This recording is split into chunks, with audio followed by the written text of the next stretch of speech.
So, Shinobi Strikers Season 6 just ended, and they didn't waste any time getting ready to announce more information. We got a new developer blog, and they're going to be releasing another one next week, and we're basically just going to be hopping into all the information with this new blog. And that's going to lead us to our anime question for today. Who is on your wish list for Season 7 now that we know the theme and everything? But yeah, that's what we're going to be doing in today's video. Basically going to be breaking down the little blog and letting you know, what we're thinking for Season 7. I know y'all been waiting for this, and hey, we know the title. It's going to be crazy.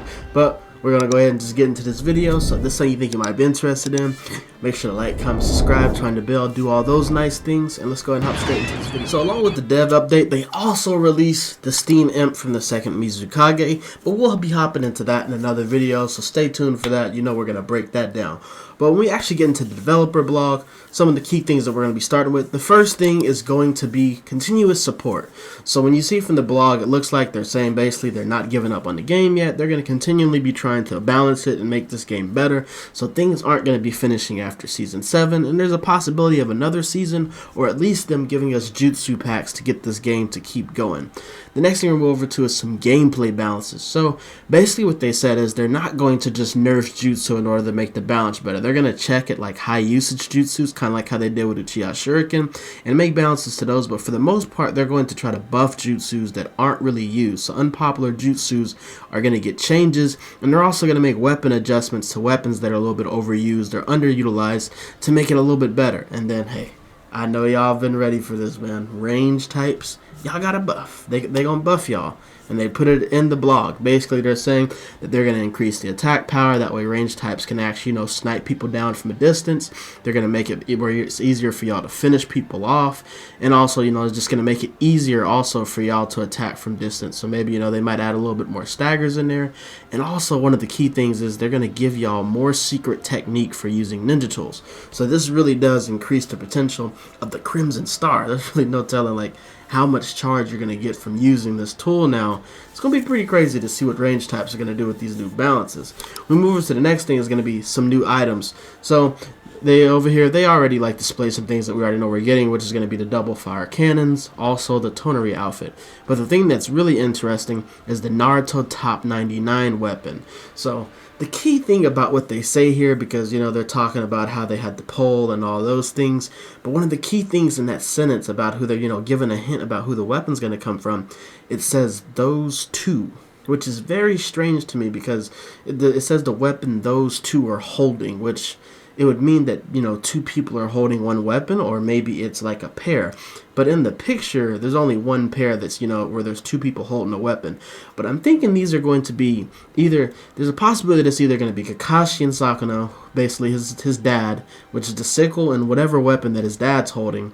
It could be Naruto and Sasuke, but they're pretty far from each other in the picture, so I'm not really sure about that. Obito and Kakashi are pretty close in range, so maybe it could be them.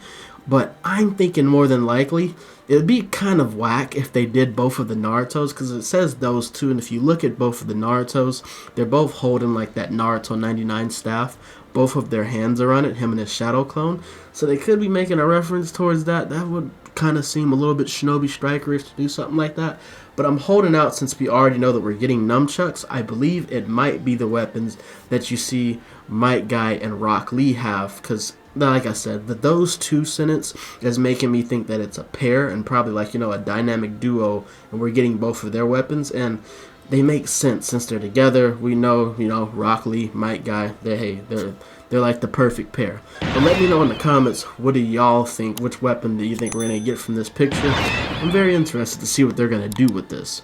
Move over to the next thing, it's going to be banning accounts. So they're going to be trying to ban people that are modding, and this is including selling and reselling the game, unauthorized access, so that means I'm thinking they're talking about cosmetic mods, getting jutsus and things like that. It even says external tools and programs, and there are going to be some downsides to these changes, but this is also going to allow the game, to be more fair, stop people from cheating, and just make the all-around quality of life in Shinobi Striker a whole lot better. Move over to the next thing is going to be, pretty much the final thing, which is going to be Season 7 Menace. So, some things is that they said on here that's pretty key. They said they're going to be doing new changes and new ideas. So basically, they're going to be kind of taking a risk to try to make different, unique jutsus, basically what it seems like they're saying. Which, hey, I applaud to that, and it obviously seems like they're listening to the community with that. So that's a good thing. Some other things also, they're also going to be announcing the Naruto 99 weapon next week in their developer blog when it comes out on September 28th. Also, so when we get into my predictions, now look, I know what everybody else has been saying, but I'm going to break down my predictions so you can see why I'm saying what I'm saying.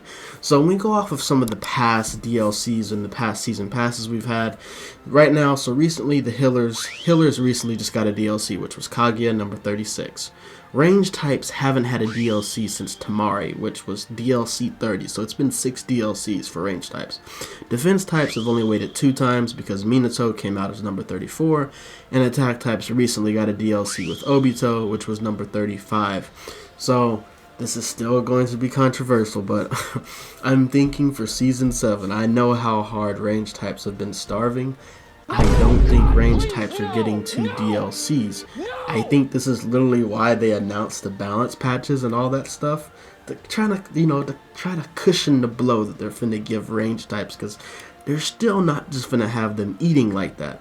And my reasons for this, when we look at some of the things right here, so here's one thing. We've never had a season without an attack DLC. Every single season has had an attack DLC, so that it automatically makes it where one thing is going to be an attack type.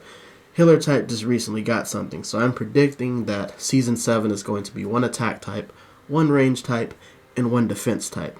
Y'all can let me know how y'all feel about that in the comments. And there's also another thing that's going to go on with my character predictions. We've never gone more than 1 season without getting a Boruto character.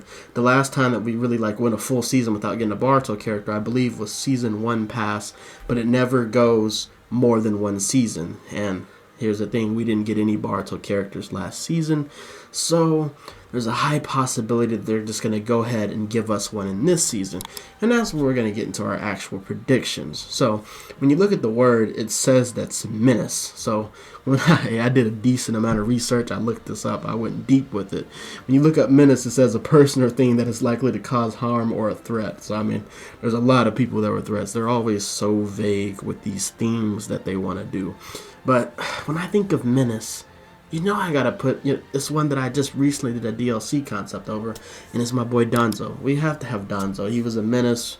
He's been dealing with people. He's been affecting people. So if you're curious about my Danzo DLC concept, go ahead and check that video up there. But Danzo is going to be my prediction. I think he's going to be our range type for Season 7. Move over to the next one. This is where things get a little shaky. I'm not predicting Momoshiki. I'm sorry. I think he may come eventually, but y'all know how I feel about Momoshiki, man. I just feel like compared to the other Otsutsuki, his unique ability was just kind of a little bit boring to me. I mean, he was cool with Baroshiki, but Momoshiki by himself, his transformation was cool, but it's just his ability. It's just kind of lame to me, just absorbing and sending it back tenfold or whatever. Just a little lame to me. So I think instead of that, I think somebody that's also a menace, when you think of menacing aura, like menacing energy, it's got to be my boy Jugo. Jugo was obviously just terrifying to fight in Naruto. And I think we do need to get a character from the Taka, and I think Jugo would be a defense type. DLC concept for that will come later on. And then our last prediction is going to be an attack type, and I had an opinion, like I said. I think we're going to get a Boruto character, and I also think that they're going to try to coincide with Storm Connections a little bit to make their job a little bit easier. And who they just announced for Storm Connections was the Kara. And out of all the members from the Kara that I think they would actually bring to the game, I'm going to go back with my boy Koji Kashin. I think it's going to be him. So that's going to be my 3 predictions. It's going to be Danzo, Jugo, and Koji Kashin.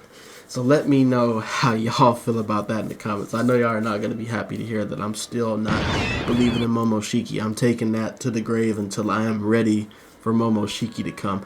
I'd much rather have Baroshiki, but we'll see about if they, they do something with that. But I don't know. Let me know in the comments what y'all think about this, all the new updates. Let me know how y'all feeling about the Steam Imp clone. I'll be doing a video over that pretty soon too. And let me know more DLC concepts that you want to see. And I will be giving y'all my DLC concepts for my DLC predictions. And don't be surprised if they don't just go ahead and announce what characters we're going to be getting next week in the blog, since they're going to be giving out information. And since they said they're going to be announcing the characters before the season start.